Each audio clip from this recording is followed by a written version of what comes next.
Friends, welcome in EDU Mantra classes. Friends, जैसा कि मैंने आपको अपनी कल की वीडियो में जयशंकर प्रसाद जी का जीवन परिचय, उनकी रचनाएं और उनके जन्म मृत्यु के बारे में बहुत कुछ बताया था और उनके द्वारा यानी जयशंकर प्रसाद जी के द्वारा लिखित कहानी, नाटक, उपन्यास और इसके अतिरिक्त उनकी अन्य विशेषताओं आदि से संबंधित अन्य बहुत सी जानकारियाँ आपको दी थी। और आज मैं आपको पढ़ाने जा रही हूँ इन्हीं के द्वारा लिखी गई यानी कि जयशंकर प्रसाद जी के द्वारा लिखी गई आत्मकथ्य, जो एक तर्क पर आधारित है। तो चलिए शुरू करते हैं। और शुरू करने से पहले मैं आप सभी से कहना चाहूँगी कि जो मेरे इस चैनल में नए हैं, जिन्होंने मेरे इस चैनल को सब्सक्राइब नहीं किया है, वो मेरे इस चैनल को सब्सक्राइब जरूर कर लें और सब्सक्राइब वाले बटन में जाकर बेल आइकन्स को भी दबा दें ताकि मेरी हर एक वीडियो आपको समय समय पर मिलती रहे। तो चलिए देखते हैं। और ये रहा आपके क्षितिज भाग दो के पुस्तक का पाठ 4 जयशंकर प्रसाद जी के कुछ जानकारियों के बारे में। तो चलिए शुरू करती हूँ। जैसा कि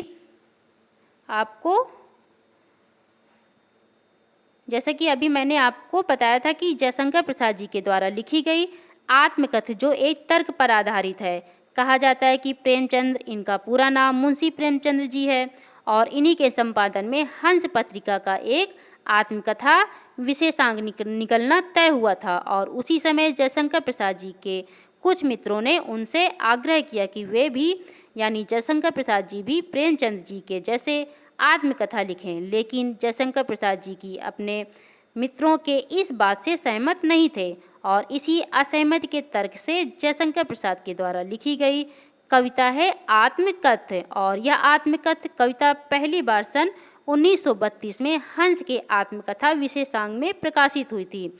और छायावादी शैली में लिखी गई इस कविता में जयशंकर प्रसाद ने अपने जीवन के यथार्थ एवं अभाव पक्ष की मार्मिक अभिव्यक्ति की है और छायावादी सूक्ष्मता के अनुरूप ही इन्होंने अपने मनोभावों को अभिव्यक्ति करने के लिए जयशंकर प्रसाद ने ललित, सुंदर एवं नवीन शब्दों और बिंबों का प्रयोग किया है। और इन्हीं शब्दों एवं बिंबों के सहारे इन्होंने बताया है कि उनके जीवन की कथा एक सामान्य व्यक्ति के जीवन की कथा है। और इनका कहना है कि इस आत्मकथा कविता में ऐसा कुछ भी नहीं है जिसे महान और रोचक मानकर लोग उनका वाह वाह करेंगे। और देखा जाए तो इस कविता में एक तरफ कवि द्वारा यथार्थ की स्वीकृति है तो दूसरी ओर एक महान कवि की विनम्रता भी है। तो ये था जयशंकर प्रसाद जी के द्वारा रचित आत्मकथा की कुछ जानकारियाँ। और अब हम जयशंकर प्रसाद जी के द्वारा रचित आत्मकथा की कविता को अर्थ के माध्यम से समझते हुए पढ़ेंगे। तो चलिए देखते हैं। इसमें दिया है, मधुप गुनगुना कर कह जाता कौन कहानी यह अपनी, मुरझाकर गिर रही पत्तियां देखो कितनी आज घनी। मधुप मतलब होता है मनरूपी भंवरा। और फिर यहाँ कवि इन पंक्तियों के माध्यम से कहते हैं कि भौरे गुनगुना कर पता नहीं अपनी कौन सी कहानी कहने की कोशिश कर रहे हैं। शायद उन्हें नहीं पता है कि यह जीवन तो नश्वर है, जो आज है और कल समाप्त हो जाएगा। यहाँ तक कि पेड़ों से मुरझाकर गिर रही पत्तियाँ भी शायद जीवन की नश्वरता का ही प्रतीक हैं। और ठीक उसी तरह मनुष्य का जीवन भी नश्वर है, जो एक न एक दिन समाप्त हो जाएगा। और आगे है, इस गंभीर अनंत नीलिमा में असंख्य जीवन इतिहास यह लोग करते ही रहते हैं अपना व्यंग मलिन उपहास। अनंत मतलब होता है जिसकी कोई सीमा ना हो या फिर जिसका कोई अंत ना हो। नीलिमा मतलब होता है नीला आकाश।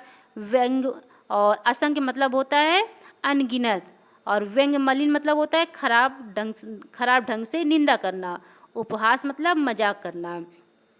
और फिर इन पंक्तियों में कवि कहते हैं कि जिस प्रकार यह नीला आकाश जो कि अनंत होता है, जिसका कोई अंत नहीं है, उसी प्रकार यह संसार भी अनंत है जिसमें कितने ही जीवन के इतिहास भरे पड़े हैं। इनमें से अधिकतर एक दूसरे पर घोर कटाक्ष करते रहते हैं, यानी कि एक दूसरे पर गंदे व्यंग्य करते ही रहते हैं, एक दूसरे का मजाक उड़ाते ही रहते हैं। और फिर हैं, तब भी कहते हो कह डालूं दुर्बलता अपनी बीती, तुम सुनकर सुख पाओगे देखोगे यह गागर रीति।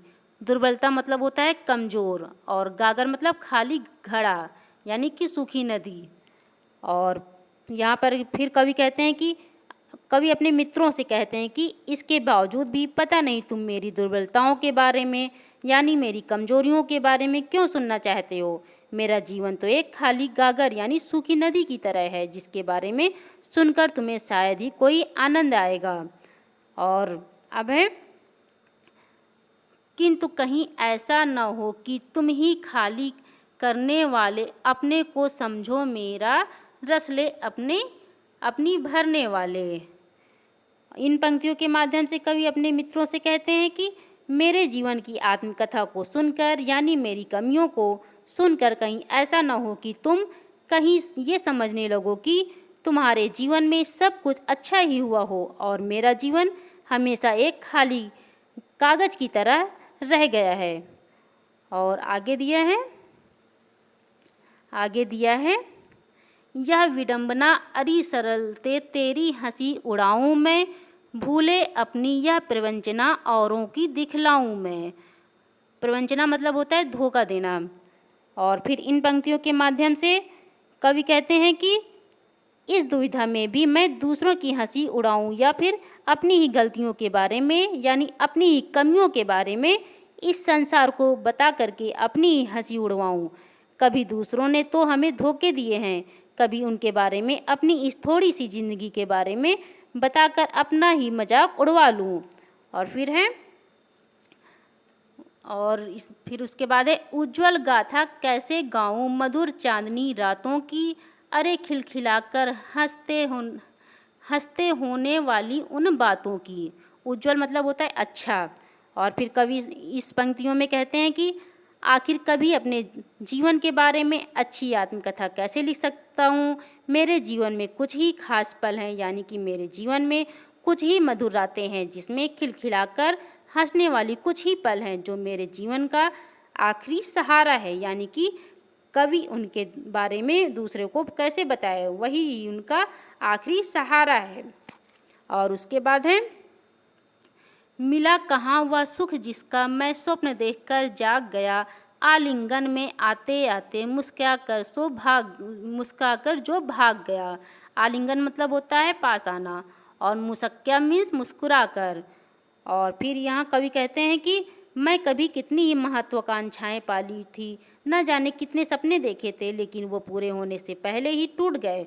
और कवि कहते हैं कि उन्हें ऐसा प्रतीत हो रहा है जैसे कि उनके मुंह तक आने से पहले ही निवाला नीचे गिर गया हो। यानी कि उन्होंने जितना कुछ पाने की हसरत पाल रखी थी उन्हें उतना कभी नहीं मिला, इसलिए उनके पास ऐसा कुछ भी नहीं है कि उनके जीवन की सफलताओं या उपलब्धियों की एक अच्छी आत्मकथा लिख सके। और फिर है जिसके अरुण कपोलों की मत वाली सुंदर छाया में अनुरागिनी उषा लेती थी निज सुहाग मधु माया में।